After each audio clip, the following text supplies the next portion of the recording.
મહાદેવનો મહામંત્ર છે રામ. ગણેશજીએ પણ એ મંત્ર સ્વીકાર્યો. જગતમાં પ્રથમ પૂજા કોની થાય? જે મહાભારતમાં પ્રસંગ આવ્યો કે પહેલી પૂજા કોની કરવી? ધર્મરાજના યજ્ઞમાં. અને છેવટે વડીલોએ જ્યારે એ વાત મૂકી કે ગમે તે હોય, ભલે ક્યાંય રાજા નથી, પણ પહેલી પૂજા તો ભગવાન યોગેશ્વર કૃષ્ણની થવી જોઈએ. આખો પ્રસંગ આપ જાણો છો. અહીંયા વાત આવી કે પહેલી પૂજા જગતમાં કોની થાય? એક શરત રાખી, આખી પૃથ્વીની પ્રદક્ષિણા કરી અને જે પહેલો આવે એની પહેલી પૂજા.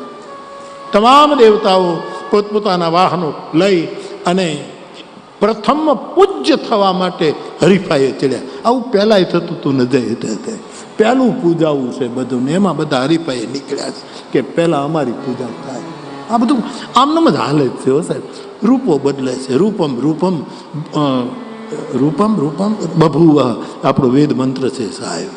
રૂપમ રૂપમ પ્રતિરૂપમ બભુવ.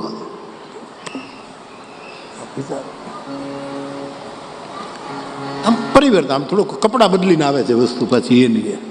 આજે કેટલી સ્પર્ધા ચાલે છે જગત. હરેક ક્ષેત્રમાં સ્પર્ધા વગરનું કોઈ ક્ષેત્ર નથી. અને જ્યારે અતિશય શ્રદ્ધામાં માણસ ઉતરે છે ત્યારે એની શ્રદ્ધા કમજોર થતી જાય છે. બળવાન તો શ્રદ્ધા બનવી જોઈએ. સ્પર્ધા શું આમાં? હારે કો હરી નામ. લાવો શું કહે? મને કોઈ જીતી જ ન શકે. બોલો, લાવો મને કોઈ જીતી જ નથી. ઓશોની પુસ્તકમાં વાંચેલું, મને કોઈ જીતી ન શકે. કોઈ કીધું કેમ? કે હું હારેલો જ છું. કોઈ જીતો આવે એના પહેલાં કહી દઉં કે હું હાર્યો, તું જીત્યો. બસ, હું જ્યાં બેઠો છું ત્યાંથી મને કોઈ ઊભો જ ન કરી શકે. કેમ? કે હું છેલ્લે જ બેસું છું. કોઈ મને ઊભો કરી શકે? આમ પહેલાં બેસે ને એને મહત્વ મળે, પણ છેલ્લે બેસે ને એને જવામાં મહત્વ મળે. ફટાફટ નીકળી જાય. અહીંથી નીકળવું જરાક મુશ્કેલી પડે. આમાં પહેલો છેલ્લો ક્યારે બને? છેલ્લાને લાભ છે કે પહેલાને લાભ છે? એ તો મારા રામને પૂછો તો જ ખબર પડશે સાહેબ, એ કોને લાભ છે. ગણેશજીને કહેવામાં આવ્યું, રામ લખો પૃથ્વી પર. તમારું વાહન, તમારું શરીર ભારે, વાહન ઉંદર, આમાં કાંઈ પૃથ્વીની પરિક્રમા થાય નહીં. અને પ્રથમ પૂજ્યની વાત છોડી દો. નારદજીએ કીધું રામ લખીને આમ પરિક્રમા કરો ને વાત. એ રામ લખે, કારણ કે રામ તો બ્રહ્માંડ નિકાયા નિર્મિત માયા. એ તો બ્રહ્માંડોનું બ્રહ્માંડ એમાં આવી ગયું. અને ગણપતિએ ખાલી રામ લખ્યું. પહેલી પૂજા આજ સુધી, આજની ઘડીને કાલનો દી, જ્યાં જુઓ ત્યાં સ્વસ્તિ શ્રી ગણેશાય, પહેલા જ ગણપતિને પૂજવા પડે. વેદમાં પણ વૈદિક વિધિ હોય એમાં પણ ગણેશ, અને આપણી લોકવિધિ હોય એમાં આપણે ગણપતિને જ પહેલા. ગામડાના લગ્ન હોય તો કોને આપણે પહેલા ગાઈએ છીએ? બેનો દીકરીઓ ભીએ થઈને કોને ગાય? હાલો,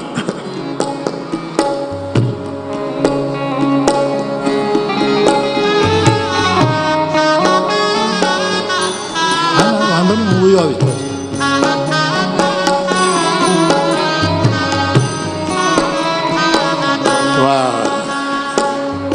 ગણેશ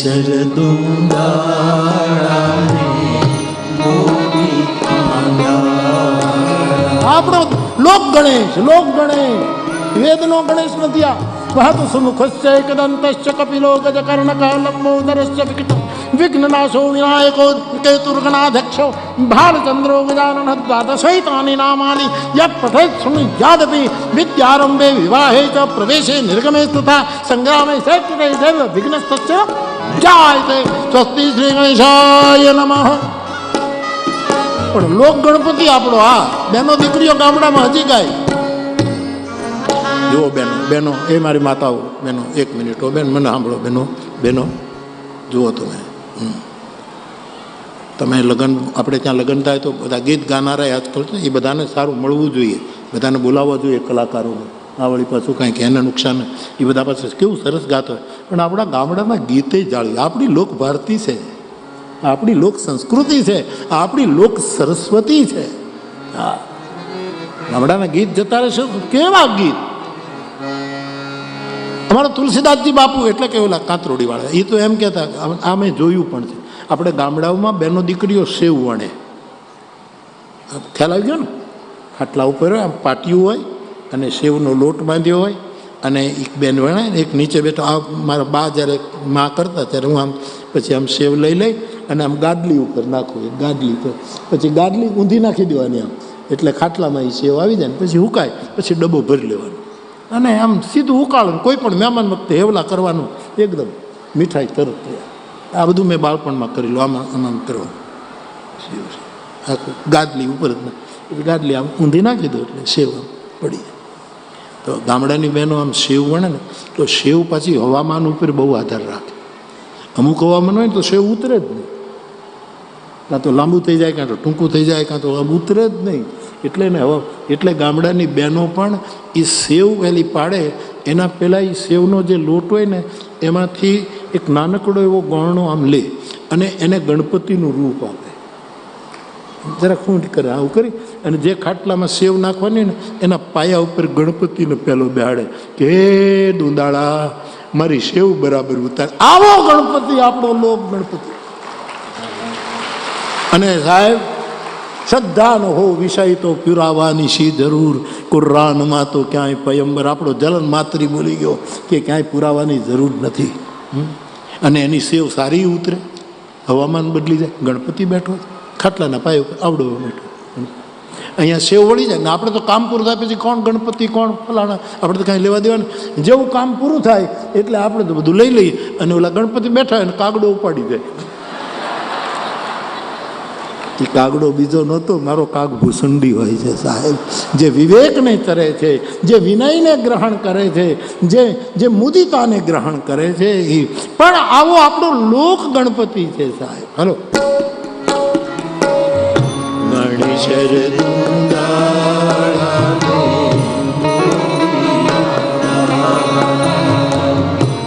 ગળે અખે વનની માળા રે મારા ગણેશ દુખે અખે વનની માળા રે મારા ચતુ વિઘ્નેશ્વરાય વરદાય સુરપ્રિયાય લંબોદરાય જગતિદાય આદાનાય શ્રુતિયજ્ઞ વિભૂષિતાય ગૌરી સુતાય ગણનાથ નમો. એ રામ લખીને મારા ગણેશજીએ પરિક્રમા કરી તો પ્રથમ પૂજ્યત નામ પ્રભાવ, નામના પ્રતાપે આજ દુનિયામાં ગણપતિની પહેલી પૂજા થાય. પછી લોક હોય કે શાસ્ત્ર. આદિ કવિ વાલ્મીકીએ ઉલટું નામ જપ્યું, રામ નહીં પણ મરા, તો પોતે શુદ્ધ થઈ ગયા. હા, રામ નામમાં એવું છે, રામ રામ રટો તો સિદ્ધ થાવ, આમ રામ રામ રામ તો સિદ્ધ થવાય, અને મરા મરા બોલો તો શુદ્ધ થવાય. હવે નક્કી છે કે આપણે સિદ્ધ થવું છે કે શુદ્ધ થવું છે. મને પસંદગીનું આવે તો હું એમ જ કહું આપણે સિદ્ધ નથી થવું, શુદ્ધ થવું છે. કારણ